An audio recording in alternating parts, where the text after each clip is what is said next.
Hi, my name is Andrew Walsh. I'm just going to give you a very quick talk on the topic of hot money in Madagascar. Uh, some of you may not know Madagascar other than from the movie.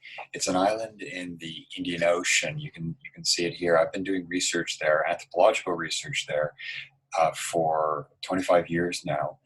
Most recently, I've been working up in the north, in the far north of the island, right here. And one of the topics I've been researching is sapphire mining, small-scale sapphire mining, sometimes called artisanal sapphire mining, involving largely young men from around the country who have come to this place in search of fortunes that, by Malagasy terms, in the current context, are unimaginable in other ways. When I first arrived in this area in the late 1990s, when the sapphire boom had just begun, young men were making more in a day, earning more in a day from mining and selling sapphires than they might have imagined making in a year in another occupation. So that's the kind of context that I was looking at in those early years. Now, as you might imagine, a lot of the things that were going on in this sapphire mining town where I lived and worked and spoke with people. This is how we do research in this kind of anthropology. We spend long periods of time hanging out with people, talking to them, spending time with them. One of the things that most struck me as someone who had worked previously in Madagascar, in other kinds of communities, is how these young men especially, and many of the young men I was hanging around with, were spending money, just to me, shockingly. So, for example, a young man who had sold a sapphire for the equivalent of a couple of $100, a huge amount of money in Madagascar at the time, would, among the first things he would do is go out and buy beer for everyone in a bar. So might spend, $50 to buy beer for everyone in a bar, or rent a car to go away to a nearby city for a night out in a club or something like this. Finding themselves then a few days later back to nothing and having really no money. Now, the expression that Malagasy people in the community used for this was "vola mafana," hot money. What they were saying is there was something about the money that these young men were earning from mining and selling sapphires that was hot. They couldn't hold on to it. It was kind of too hot to handle.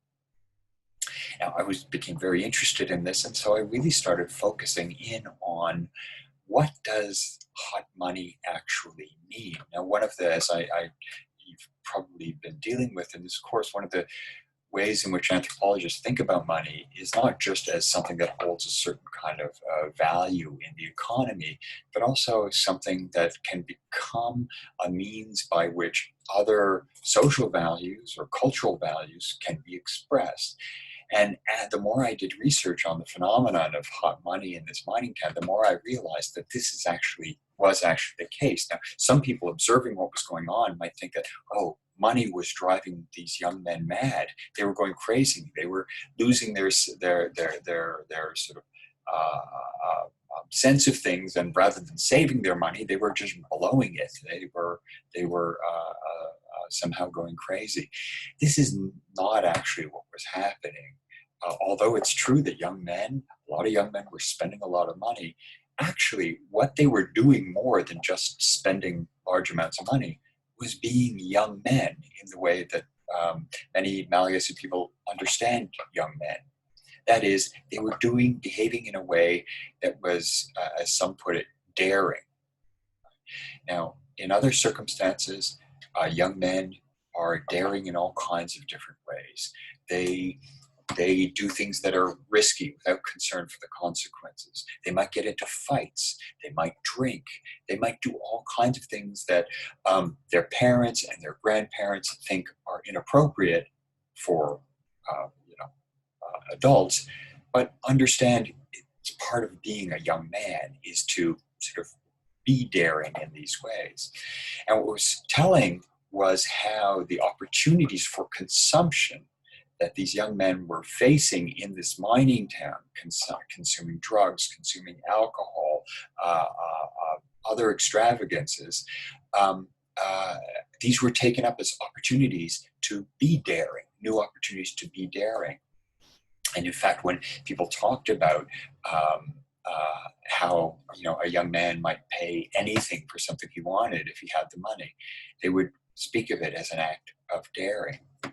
Now, um, uh, the signs of hot money in this mining town were everywhere. Here's a picture of these cases and cases of beer that you would see lined up. Again, alcohol was not new to people in this community, but what to these young men. But what was new to many of them was the idea that you could drink beer, which is a very expensive kind of alcohol, actually, in Madagascar.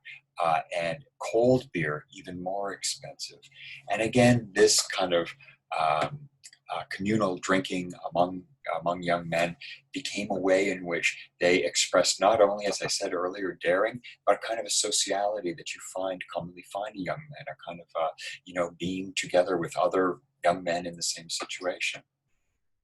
Now, what made I think the kind of consumption going on in this community and the way in which people were dealing with money so unusual to so many people is that it really wasn't the way in which people generally think about money and use money in Madagascar.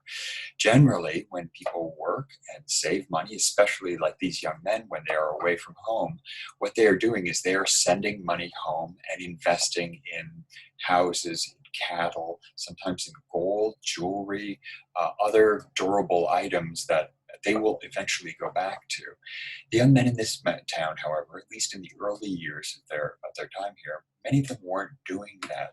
And I think it's interesting too to think about how in this community, um, young men had these opportunities for the first time for many of them to be away from home, to be away from traditional authorities who would have them invest in these longer term goals.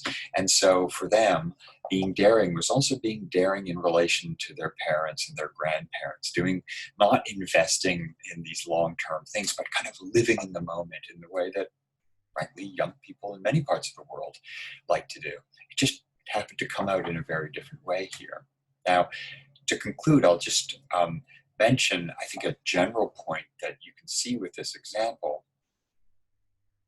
is that here we see a case clearly not of money as something that can sort of radically alter the way in which people think or behave, but rather money as this, for sometimes new way, especially when there's new opportunities for making large amounts of money is becoming a new way of kind of doing the things that you have always been doing, but just in a different kind of way. So, as I said, for young men, consumption became just a new way for them to be young men in a very traditional kind of way.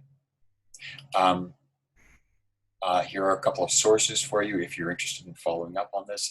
You can also find me online at Western, and I'm happy to answer any emails you might have.